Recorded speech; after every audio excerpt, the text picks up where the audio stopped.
In every age, there are those who rule, and those who are ruled.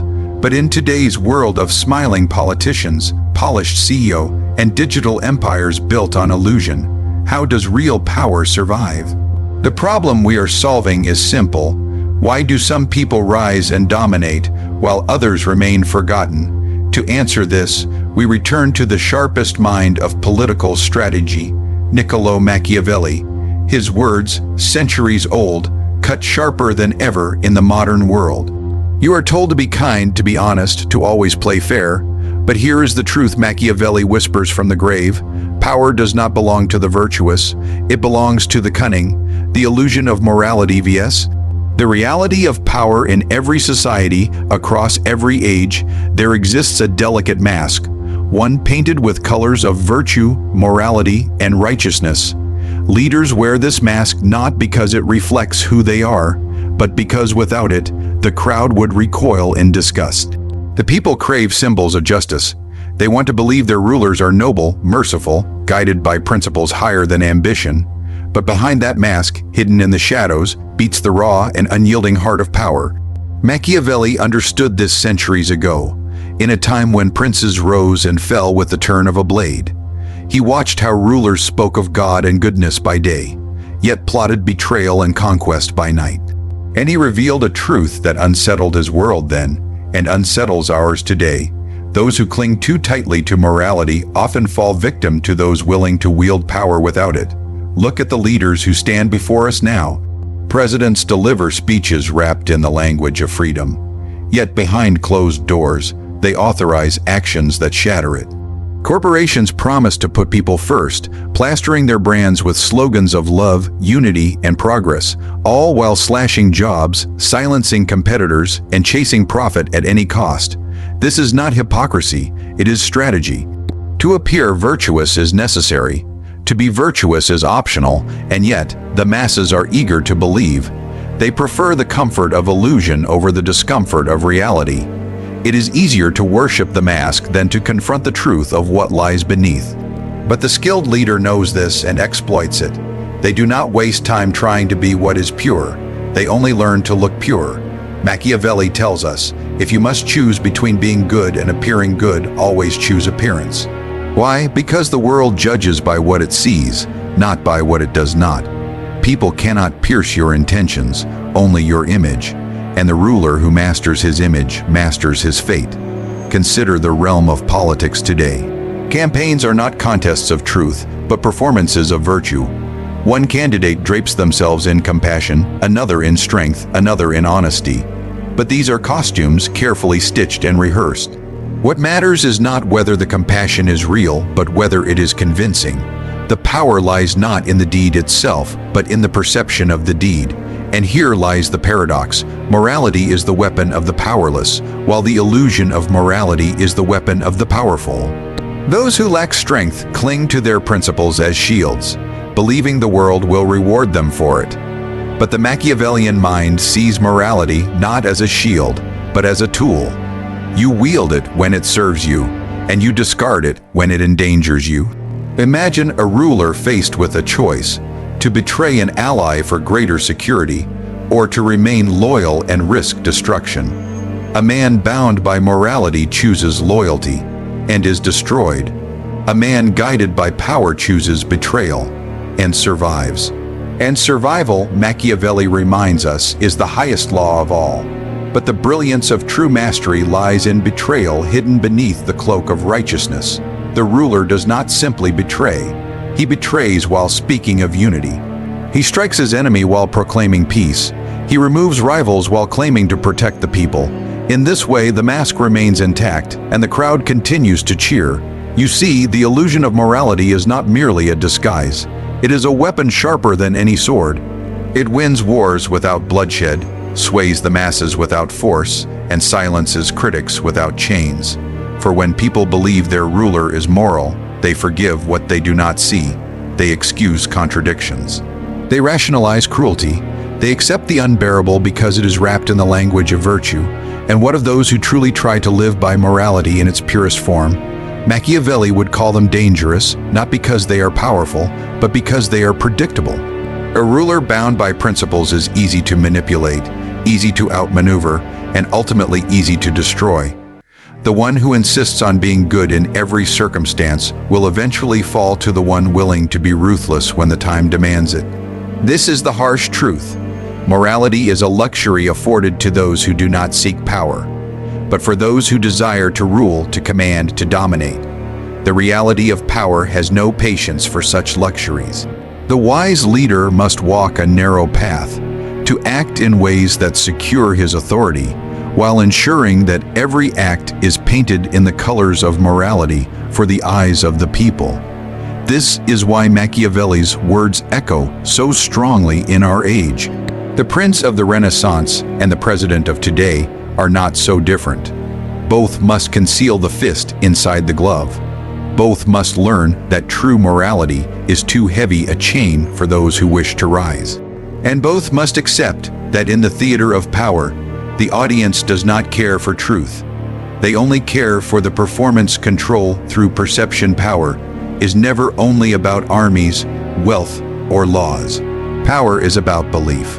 The way people see you, the story they tell themselves about who you are and what you stand for. This is the battlefield where victories are won long before a sword is drawn or a vote is cast. Machiavelli knew it centuries ago.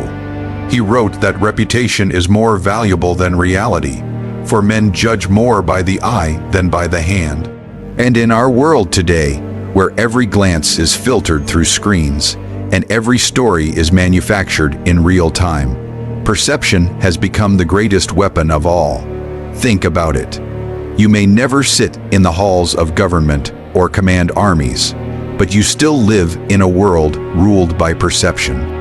Politicians are not elected because they are the most competent, but because they seem the most trustworthy. Companies do not rise because their product is the best, but because they seem to care the most. Influencers, leaders, even colleagues in your workplace, all ascend not by truth, but by image. The one who controls how they are seen controls the field. Machiavelli's advice was clear. It is not enough to be effective, you must appear effective. It is not enough to be just, you must appear just. Appearances matter more than deeds, because the crowd cannot see the reality hidden behind the curtain. They do not examine your every decision, your every motive. They see what you present, and they believe what they are shown. That is the essence of perception. Now imagine how much more powerful this principle becomes in the age of social media. A prince of the Renaissance could only control his image through speeches, decrees, and whispers spread in taverns. But today, a modern ruler, a CEO, or even an ordinary person can craft an entire identity for the world to consume. A carefully staged photograph, a well-timed tweet, a crafted apology video. These are not trivial gestures. They are acts of war in the theater of perception. The game is ruthless. When leaders fail to shape perception, others do it for them. Scandals erupt, rumors spread, narratives twist, and suddenly the ruler who once looked strong now appears weak. And when perception turns, power collapses. Because people will not fight for a king they no longer believe in. They will not support a company they see as corrupt. They will not follow a leader who looks uncertain. The perception becomes the reality. Machiavelli would tell you, control the story before the story controls you. Do not wait to defend yourself after perception has shifted. Create the image before your enemies define it for you. If you wish to be seen as merciful, display acts of mercy, even if they are calculated. If you wish to be seen as decisive, strike boldly, even if behind closed doors you hesitated. The crowd does not know your hesitation. They know only what you show them, and this truth extends beyond rulers and states. Look at the corporate world. Tech giants frame themselves as saviors of humanity, speaking of connection, of progress, of innovation, while harvesting your data and shaping your behavior. Do people rebel? No, because the story feels comforting. The illusion of benevolence is stronger than the reality of exploitation. The perception pacifies the masses. The same is true in personal life. In the workplace, the colleague who carefully manages their reputation, who speaks with confidence, who appears busy, who knows when to be visible, will often outshine the one who quietly works harder but hides in the shadows. The outcome is not decided by who is more valuable, but by who appears more valuable, and here lies the cruelty of perception. Once it is established, it resists the truth. A leader labeled as strong will be forgiven for mistakes, excused for failures, because people already believe in his strength. A leader labeled as weak will be condemned no matter what he does, because the perception has already poisoned the eyes of the crowd. Reputation is like armor, it protects you even when you stumble, but if shattered, it leaves you naked before your enemies. Machiavelli understood this fragile power. He warned that rulers must guard their reputation with more care than their treasures. For wealth can be stolen, armies can be defeated, but once perception is lost, power dissolves like smoke. And so, the wise leader invests not only in action, but in the performance of action. They choose not only deeds, but the stage upon which those deeds are displayed. They understand that to rule men, you must rule their imagination. In our modern world, perception is not shaped in palaces. It is shaped in headlines, on feeds, in endless scrolls of information. The prince of today does not merely ride through the city on horseback to show his face. He enters living rooms through screens. He becomes a presence in daily life, not through armies, but through symbols, slogans, and images repeated until they become truth. And so, power itself is no longer just about command. It is about performance. To control perception is to dictate what people believe, and once you dictate belief, you dictate reality. This is why leaders, corporations, and even individuals fight endlessly for attention, for narrative, for the right to be seen in a certain light. Because in the theater of the modern world, the one who controls the stage controls the audience. Fear vs. Love. In the 21st century, Machiavelli's most infamous lesson is also his most misunderstood. He asked a question that echoes through time: is it better to be loved or to be feared? His answer was cold, calculated, and eternal. It is safer to be feared than loved, for love is fickle, but fear endures.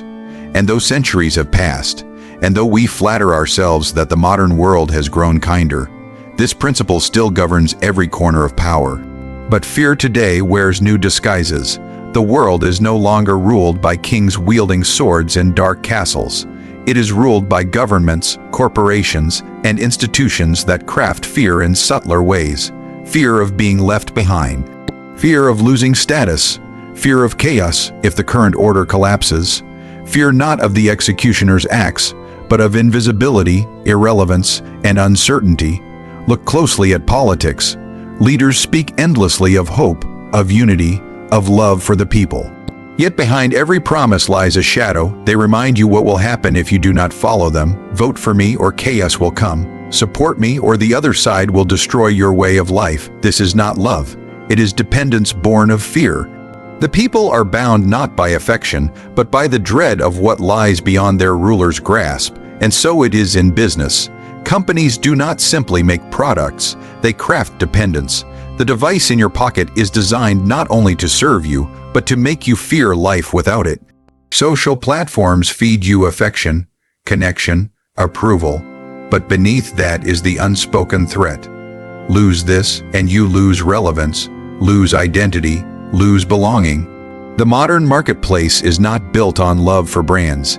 It is built on the fear of absence, the fear of being cut off from the flow of life. Machiavelli would have understood this perfectly, for he never said love was useless. He admitted love is powerful, but fragile. It fades when times grow hard, when sacrifice is demanded, when disappointment arrives. Fear, however, does not fade so easily. Fear digs its claws deep, gripping tighter with every reminder of risk. And the ruler who knows how to balance these forces can command obedience without ever raising a hand. But the modern world presents a new challenge. Fear must be cloaked. A tyrant of the Renaissance could rule openly with terror, burning villages, and hanging traitors to secure obedience.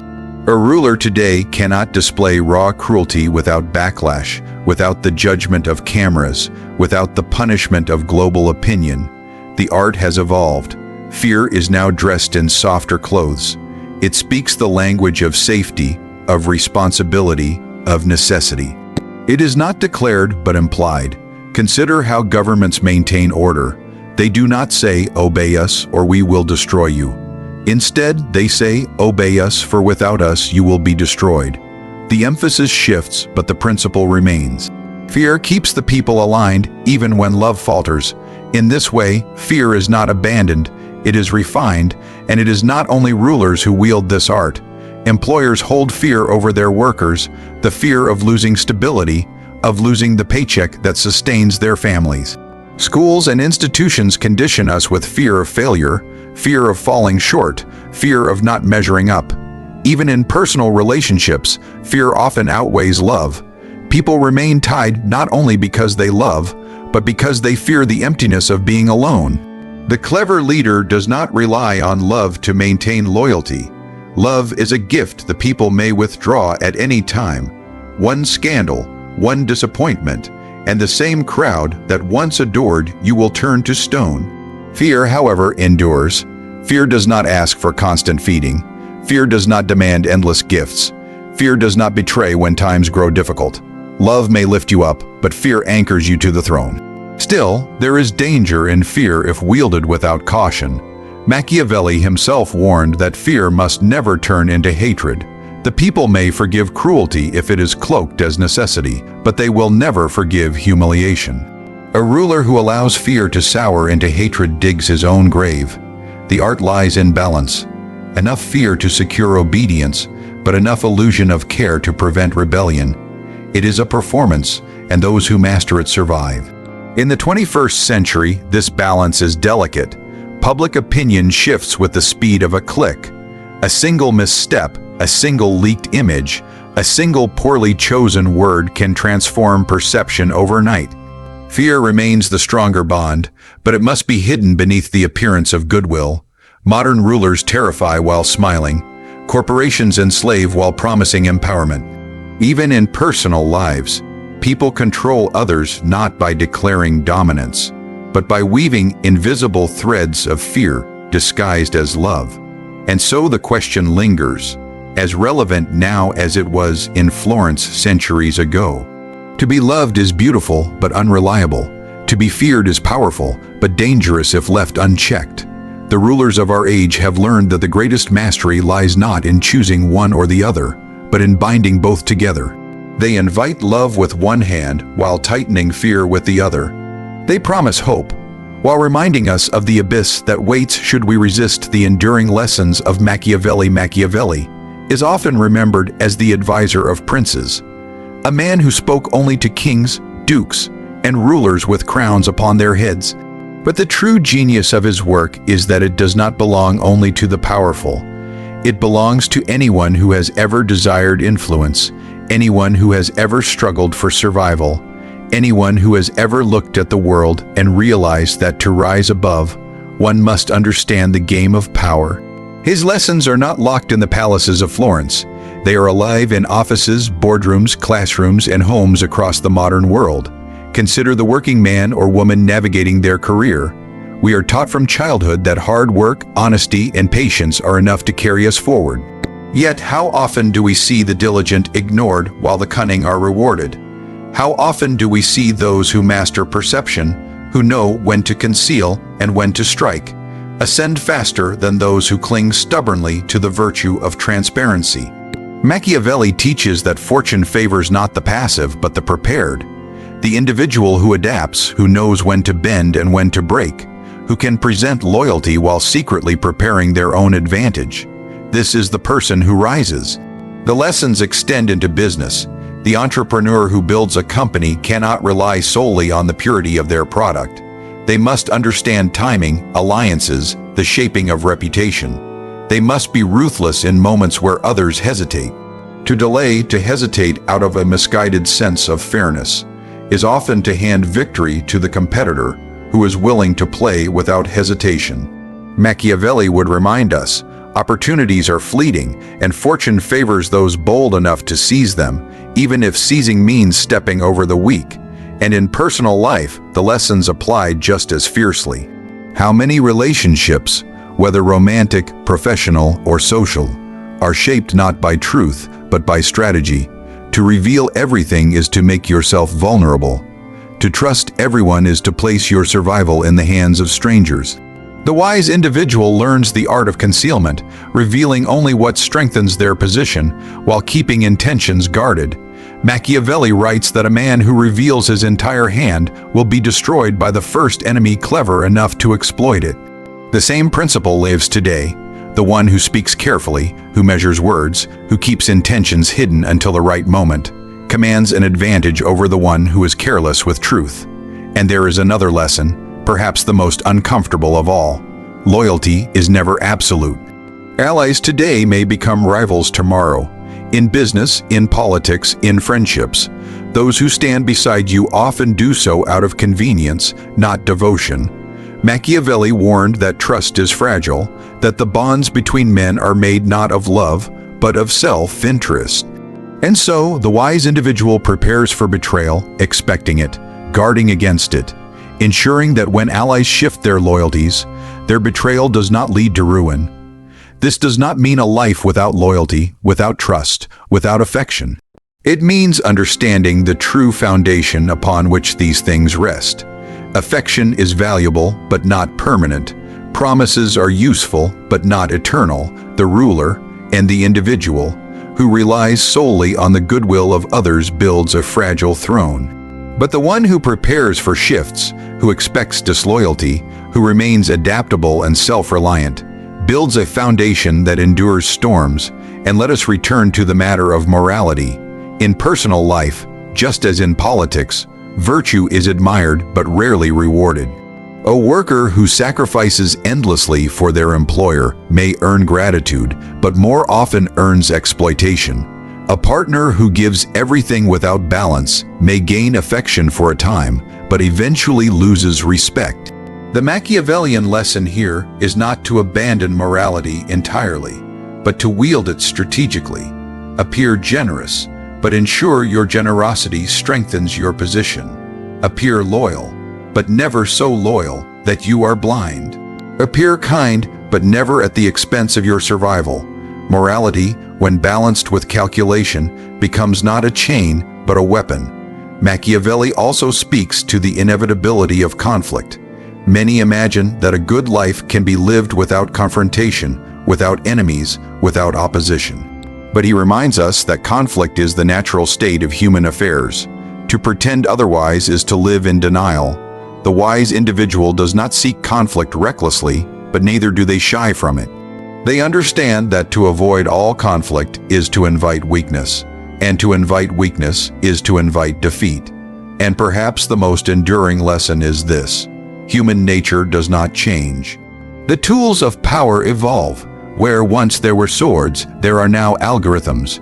Where once there were castles, there are now corporations. But the instincts of ambition, fear, greed, and survival remain the same. To understand Machiavelli is to strip away the illusions of progress and face the timeless truths of human behavior. Men still follow strength. Men still betray when convenient. Men still disguise cruelty with virtue. And those who understand this are armed with knowledge others refuse to face. The modern world moves at a speed Machiavelli could not have imagined.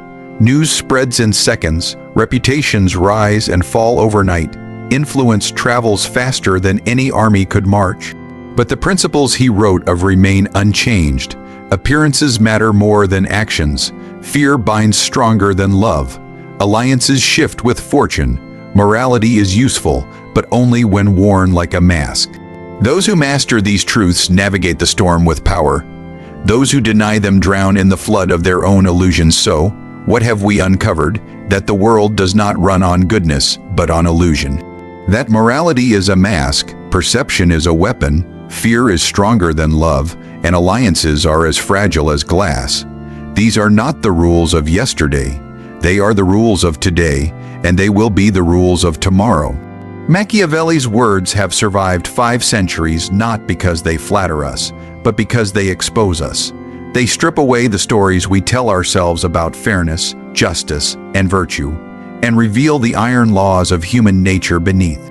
Laws that still govern presidents, CEOs, generals, and even ordinary people navigating daily life. We began with a question: why do some rise and dominate, while others remain forgotten? The answer is clear.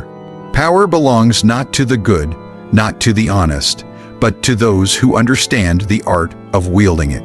To those who know how to shape perception, to those who can balance fear and love, to those who adapt when fortune shifts, and above all, to those who dare to see the world as it is, not as they wish it to be. Machiavelli's gift is not a path of comfort, but a map of survival. He does not promise justice. He does not promise peace. He promises only clarity. And in an age of illusions, clarity is the sharpest weapon of all. So remember this: the world will always wear masks, but those who learn to see behind them, and those who learn to wear them well, will never be powerless.